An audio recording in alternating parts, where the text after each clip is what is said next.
Hey guys, what's up? I'm NineLives, and in today's video I'm going to be talking about possibly one of the most talked about topics amongst shooter players, and that is aiming. I'm going to be going in depth as to how I improved my aim over the past 2.5 years since I started on PC, and hopefully passing some of the knowledge that I've learned in that time onto you guys, giving tips and tricks to help you guys improve your aim as well. So these days I mainly play Apex Legends, but since I started on PC I've played thousands of hours of different shooter titles and aim trainers, including almost 400 hours on AimLab. In that time I have developed a lot of different skills and knowledge about aiming across all titles, so these tips and tricks won't just apply to any specific game but to anyone just trying to improve their aim on mouse and keyboard. So the first thing I want to talk about is your posture and your setup, and I think these things are huge in being consistent in-game. When I first played PC 2.5 years ago, my first PC, it was a terrible PC. I got it for like $300 and I played sitting on the floor on a 17 millisecond delay 60 Hz TV. Now, although I played on a terrible setup, I did notice some improvement in my aim over time. In the background here are clips from my first week on PC. So you can see a huge difference in my aim. My crosshair floats around a lot. Even the clips are stuttering because my PC was so bad at the time it could barely even record clips in game. So after a few months of playing sitting on the floor on this terrible setup on a TV, I finally got my first proper PC setup with a GTX 1060 that could run Overwatch at 144 frames, and I got my first 144 Hz monitor. I played sitting at a desk, and immediately I noticed how much smoother the game looked and how much more responsive everything felt, especially not playing on a 17 millisecond delay like I was. It just felt like I could play to my full potential and really just focus on improving. So basically, having a good setup will not make you a god tier player or a really good aimer or anything, but it will let you play to your full potential. So you will find it hard to improve. You're limited by how much you can improve if you are still playing on a 60 Hz monitor and whatnot. So I would recommend getting a 144 Hz monitor if you are able to, and you should notice that the game and everything will just feel more responsive and you can really focus on improving your aim. Now the other aspect is, if you want consistency in your aim, you need consistency in your posture. You need to position yourself roughly the same every time you play. Have your arm in the same position on your desk, your monitor the same distance, same height, everything like that. So it is important. That I would say that is one of the most important things for being consistent with aiming. And although I always did it, like I wasn't really particular about it for a while. And then I started to be, very particular about how my chair was and just trying to be in the same comfortable position every time. Now there is no certain position that you should be sitting in every time you play. It's just what feels comfortable for you. Everyone's different. But if you are having a day where you're popping off, you're playing really well, your aim feels really nice or whatever, just take note of how you're sitting in that moment, how you're positioned, how far your monitor is, your hand position, all of that stuff, and try and replicate that the next day or whenever you play next. And just try and replicate that when you're warming up, when you first jump on, get into that position, and then maintain that position while you're playing. So the next thing I want to talk about is recognizing your own weaknesses and criticizing your own gameplay. I've met many average or even below average players that genuinely feel like they are really good at the game or they are good at aiming, and for this reason they never really criticize their own gameplay and recognize their weaknesses, so they don't really know what to improve on. So the clips you've been watching for the past 2 minutes or so in the background have been from my first few months on this new PC setup I got at the time, the first proper PC setup. And I felt like I was improving a lot, which I was, but I was pretty much only playing Overwatch, and I was only playing Widowmaker and McCree, which are basically hit-scan characters if you don't play Overwatch. They're hit-scan characters that require pretty much zero tracking and are mainly just flicking and leading. So when I would try and play other games that required tracking, or other characters within Overwatch that required tracking, I realized pretty quickly that my tracking was not very good. So as I said, I criticized my own gameplay, I recognized my weakness, which was tracking, and I set out to improve it. And this is around the time where I first got into aim trainers. Now I've heard a lot of different mixed opinions about aim trainers. I've heard professional players say that aim trainers are useless and they will not help you unless you are brand new to PC. And I've heard, I know of pro players that use aim trainers regularly to warm up. I can say from my personal experience with 400 hours on AimLab almost, and I've played about 20 hours of Kovacs and other aim trainers, I can honestly say that they really did help me, especially when I was trying to focus on improving my tracking. I would do tracking tasks on AimLab, and I noticed a huge improvement in my mouse control, They are very good for building muscle memory, mouse control, just the speed that you move your hand, and trying out different grips and stuff. Shooting circles that don't shoot back at you is obviously a much better way to test out new things and practice. But in saying that, you do not need aim trainers to get good at aiming. And playing in-game, like playing a custom game with friends, is probably one of the best ways to warm up. I would say it is better than using an aim trainer. Although every day I pretty much play at least 30 minutes of aim lab when I jump on, because I genuinely enjoy playing it. And then I'll usually jump in a custom game with a friend of mine and we'll just practice shooting each other, basically. So if you are trying to improve your aim and mechanics in a specific game, it is obviously going to be best to play that game. If it's something like Valorant, you can play Deathmatch, or CSGO Deathmatch. Overwatch has custom games. Even Apex Legends, you can jump into the practice range with your friends and turn on friendly fire and just verse each other, just 1v1 for a while. However, aim trainers will help you build those fundamentals, such as your grip, your mouse control, all of those things, which will obviously carry over into whatever game you are playing. Now with AimLab and Kovacs and probably most aim trainers, there is an option to set your profile to whichever game you like. So if it's Apex Legends you're playing, you can go into your settings, set the game profile to Apex Legends, change the FOV to what you use in game and your sensitivity. Which brings you on to my next point, which is going to be mouse sensitivity and building muscle memory. Obviously, building muscle memory is a huge part of being consistent in aiming, and playing on a sensitivity you're comfortable with is going to help with building muscle memory.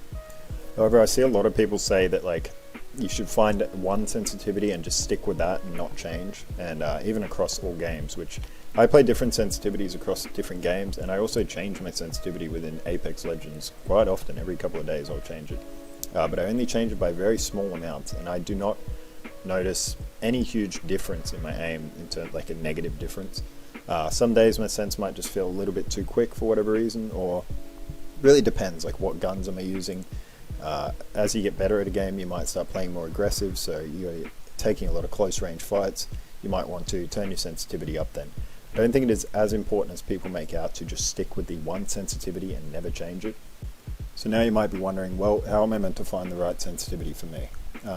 There are many different methods and techniques that people use to find the right sensitivity for them. One of them is the PSA method. I'm not going to go in detail on how to use this, but if you look up the PSA aim sensitivity method, you will find a in-depth guide somewhere on the internet on how to use that method to find a sensitivity. And it is good. I've tried it in the past, but I never stuck with the sensitivity I ended up on after using that method.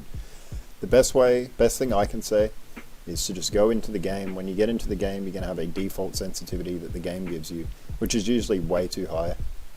But you'll play, it might feel too high most likely for you, so you'll turn it down a bit, and then you'll play some more, and then it might feel too low, so you turn it back up a bit, so on and so forth. Just keep tweaking your sensitivity in small increments, and eventually you'll land on something that feels comfortable for you. It feels good for tracking, flicking, whatever it is. I think people think too much into the sensitivity side of things, and they will try and copy pro players' sensitivities as if that is a really good sense, and copying their sensitivity is going to make you aim like them. That's not how it works. Building good fundamentals is going to help you far more than just whatever sensitivity you're playing on. There is such thing as a bad sensitivity, but there is no such thing as a good sensitivity. So a bad sensitivity is obviously going to be way too low or way too high. As long as you're playing within that certain range of a reasonable sensitivity, the rest is just coming down to your own hand-eye coordination, muscle memory with the sensitivity, and things like that. So it's completely up to you to find which sensitivity works for you. Obviously, it is preference. Everyone is different.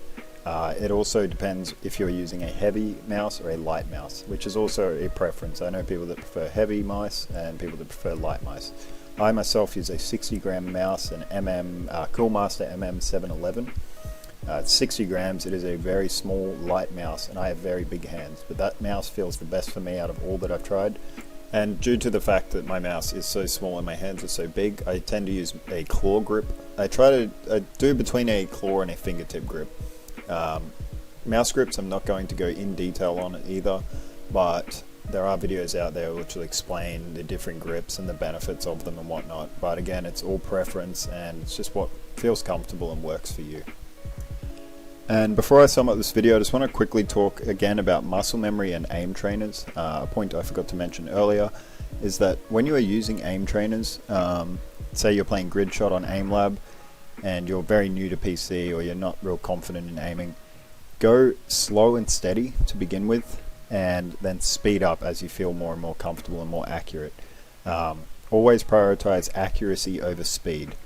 The reason for this is if you are just trying to be as quick as you can and you're just flicking your mouse around, you might hit some nice shots in game doing this, right? You might be have a sniper rifle and you just flick and you headshot someone with it and it looks really cool, but you can build some bad muscle memory by doing this, which will basically result in just poor control over your mouse and poor muscle memory, because you are just kind of wildly flicking your mouse around and hoping to hit headshots, and you're going to find you're very inconsistent and you have bad muscle memory basically.